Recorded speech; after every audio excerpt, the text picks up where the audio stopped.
हे Israel के घराने, यहोवा को धन्य कहे। हे हारून के घराने, यहोवा को धन्य कहे। शुक्रवार 17 मई 2024।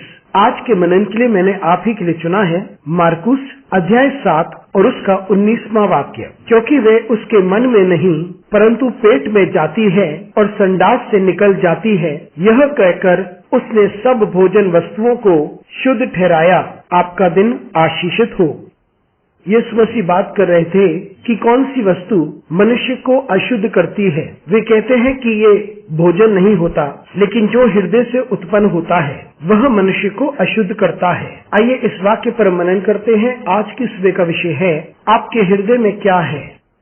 यहाँ हम देखते हैं कि लोगों के पास एक रीति रिवाज था, क्या खाना चाहिए, कब खाना चाहिए और कैसे खाना चाहिए। यीशु मसीह ऐसे रीति रिवाजों से ज्यादा चिंतित नहीं रहते थे। यीशु मसीह बात करते हैं कि मनुष्य के अंदर क्या है और उसे क्या अशुद्ध करता है। यीशु मसीह कहते हैं कि जो मनुष्य को अशुद्ध करता है वो हृदय से उत्पन्न होता है। मनुष्य के दुष्ट के कार्य, उसकी बुरी इच्छाएं और बुरे विचार, जो बुराई है वो हृदय से उत्पन्न होती है, भलाई भी हृदय से ही उत्पन्न होती है। इसलिए भोजन वस्तु मनुष्य को अशुद्ध नहीं करती, लेकिन जो हृदय में है वह मनुष्य को अशुद्ध करती है। मित्रों, हमारे हृदय में क्या है? जब हम भलाई को उत्पन्न करते हैं तो भलाई ही बाहर निकलती है, लेकिन जब हम बुराई को पालते हैं, बुरे विचार, बुरी इच्छाएं, यही हमें अशुद्ध करती हैं और ये हमारी जिंदगी के लिए बुराई उत्पन्न करती हैं। हमारे समुदाय को और जो लोग हमारे चारों ओर हैं उन्हें भी ये हानि पहुंचाती है। इसलिए यीशु मसीह इसके बारे में सोचते हैं